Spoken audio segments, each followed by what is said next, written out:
일단 마약이 왜 위험한가 이런 얘기부터 좀 하겠습니다. 어떤 사람들은 이렇게 주장을 해요.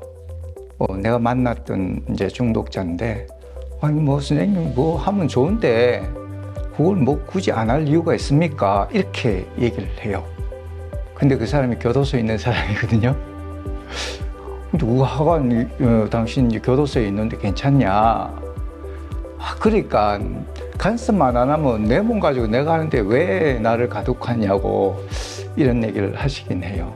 근데 이게 왜 위험하냐면요, 이게 이제 마약을 한번 하면 쉽게 조절력을 잃어버려서 이제 이 마약의 노예가 되는 거죠. 그리고 그것을 우리가 의존되었다 그래요. 다른 말로 하면 중독이 되었다고 하는 거죠.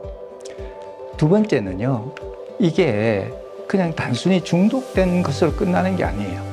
우리 뇌를 굉장히 망가뜨리는데 기능적인 문제뿐만 아니라 구조적인 변형까지 일으킨다는 데 문제가 있는 거죠. 그러니까 뇌가 망가지면 우리 인간이 이제 바뀌는 거거든요. 그리고 이것은 마약을 끊더라도요, 뇌가 손상된 부분은 돌아오지 않아요.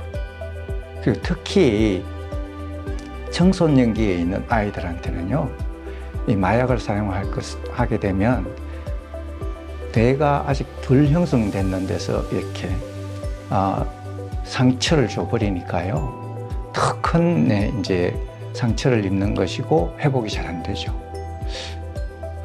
이 마약성 진통제부터 해서 천연마약, 합성마약 이렇게 이 모든 것들이 다 뇌 손상을 일으키고 특히 이제 호흡곤란, 신경파괴, 심하면 사망까지 이르게 하니까 굉장히 위험하다 이렇게 말할 수 있겠습니다.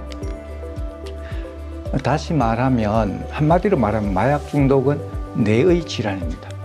이게 뇌 질환이라는 뜻은 이게 우리가 질병 자체가 우리 뇌에 영향을 미쳐서 병을 지속하게 하고 또는 뇌를 손상시키니까 또 뇌 질병이다 이렇게 말씀드릴 수 있겠습니다. 그런데 문제는 이걸 한번 하면 그 다음 다시 안 하고 약을 끊는 건 굉장히 쉬워요. 그런데 그 끊은 상태에서 얼마나 유지하느냐가 문제이죠. 모든 중독은 여기에 달려 있습니다. 많은 중독자들이 이렇게 말해요. 나는 술 얼마든지 내가 원하면 끊을 수 있고 마약도 내가 안 하려면 안 할 수 있다 이렇게 말합니다. 그런데 그걸 유지를 못하죠. 끊은 상태를. 얼마 안 가면 다시 하게 되니까요. 그것은 왜 그러냐면 이 기억 때문에 그렇습니다.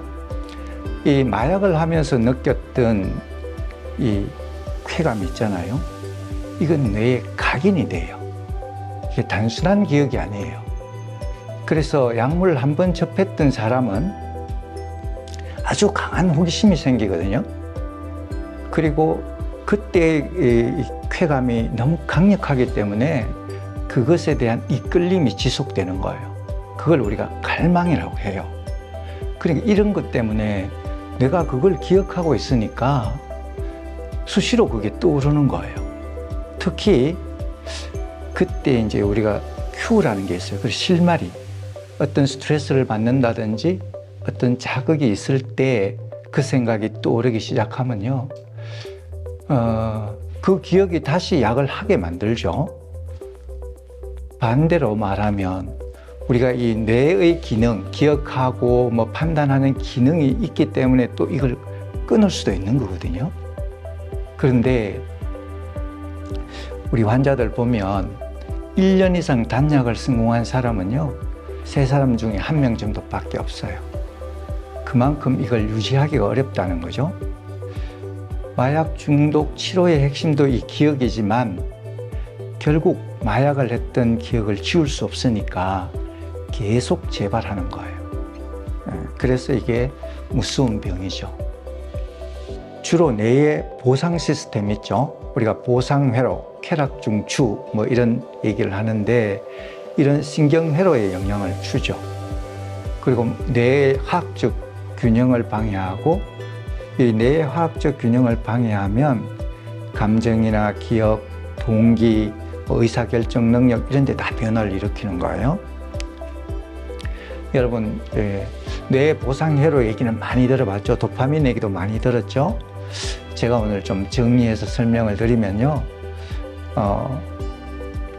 그림을 보면 우리가 어떤 즐거운 행동을 했을 때 벤트럴 태그멘털 에리어라고 하는 데가 있습니다.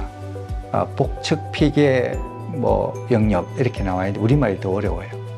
여러분, VTA라고 하는 이 영역에서 이게 좋은 기분을 즐겁게 하는 활동을 하거나 그런 약물을 넣어주면요, 여기에서 도파민을 많이 생성해요.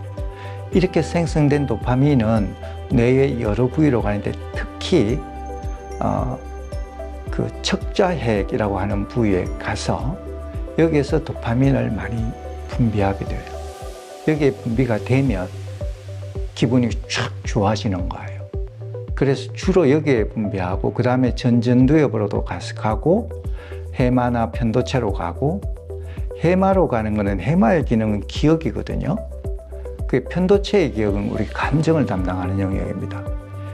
요때 그 즐거웠던 행동, 약물 이거를 그때의 감정이나 그때의 기억을 이 전전두엽에 알려주는 거예요. 그럼 그 기억을 하죠. 여기에 온 이 자극이, 즐거웠던 자극이 와서 이렇게 도파민이 쫙 오면 전두엽에서는 판단을 합니다. 이게 해로운 것 같아?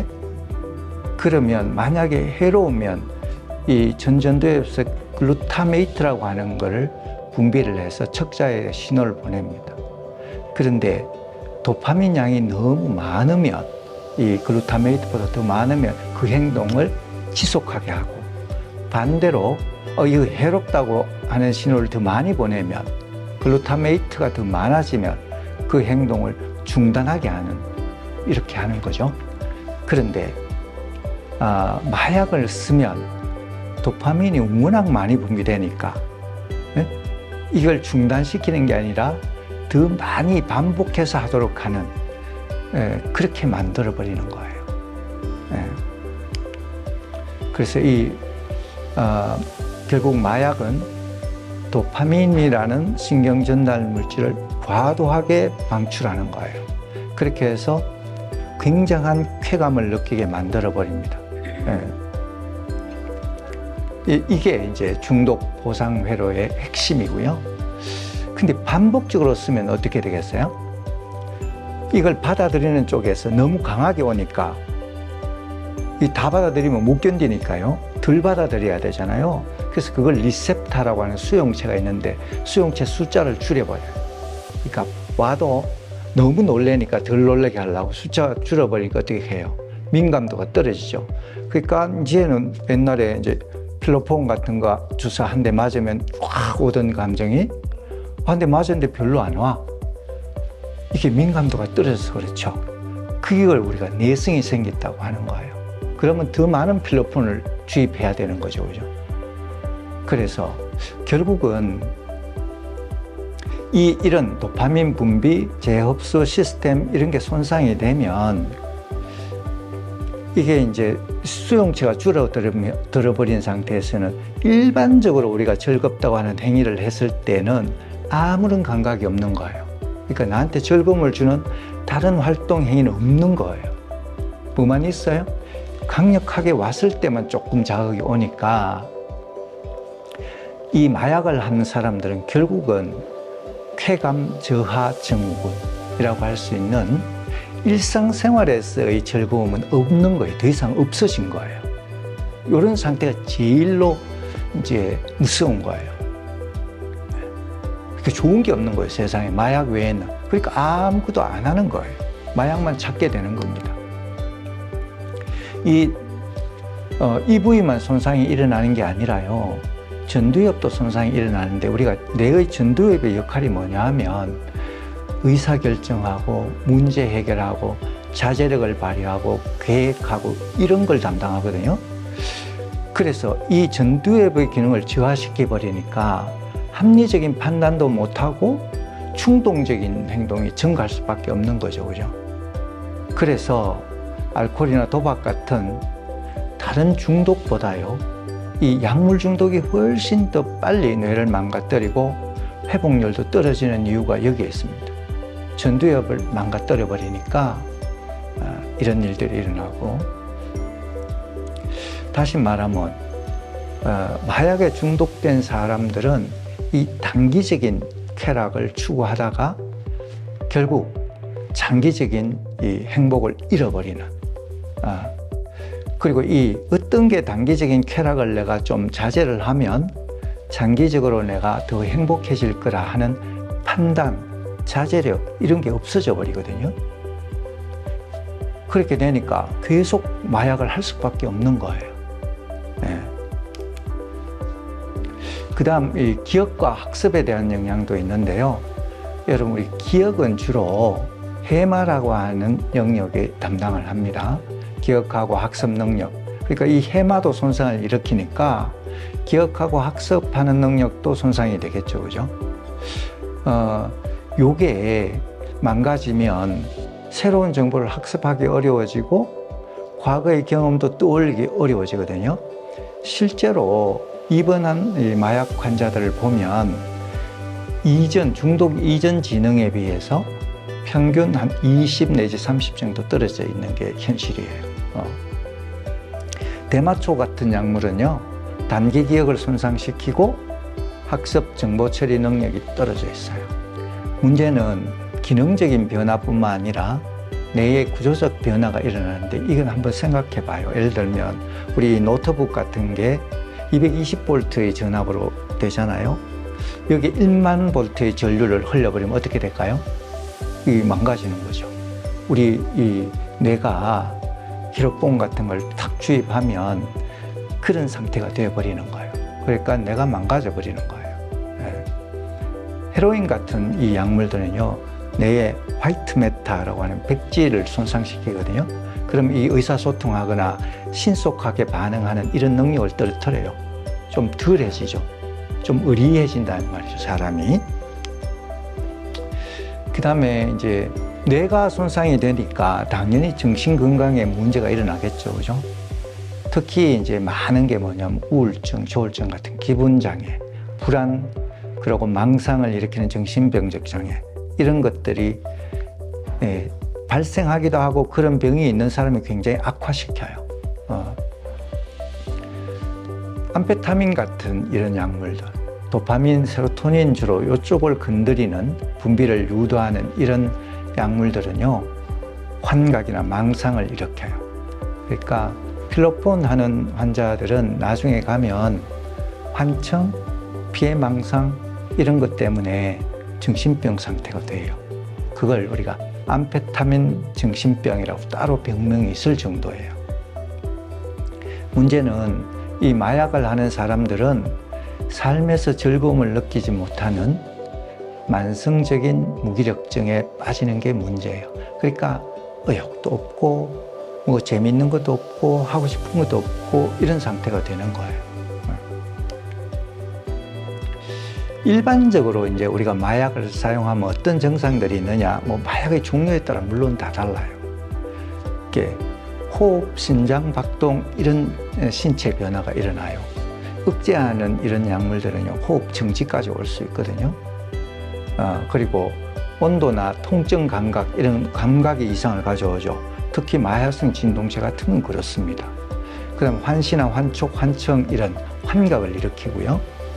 지나치게 졸리거나 탁 늘어지는 거예요. 이게 아펜 같은 걸 하면 그래요. 불면, 그리고 생각이 빨라지고 명료해지는 느낌 들죠. 이거는 필로폰 같은 이런 자극제를 사용하면 이렇게 되죠. 그죠?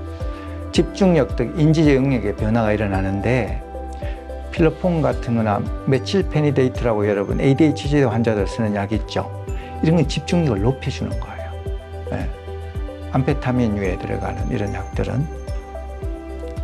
그러니까 통제력 발휘가 어려워지니까 행동 조절에 문제가 생기고, 감정의 변화가 급격하게 일어나고, 우울감이 강해지고, 만성적인 무기력 상태가 되고, 마약 사용에 따른 이런 증상들이 있을 수 있고, 금단 증상의 이제 일반적인 특징을 좀 설명해 드리면, 신체 증상으로는 두통, 땀을 많이 흘리는 것, 구역질 구토, 근육통, 떨림, 발한, 오한, 발열 이런 게 있을 수 있습니다. 심리적으로는 불안, 우울, 짜증, 불면, 집중력 저하, 충동 조절 문제. 문제는 갈망감이에요. 계속 마약을 하고 싶은 강한 끌림이 있는 거죠. 그러니까 재발할 수밖에 없게 되겠죠, 그죠?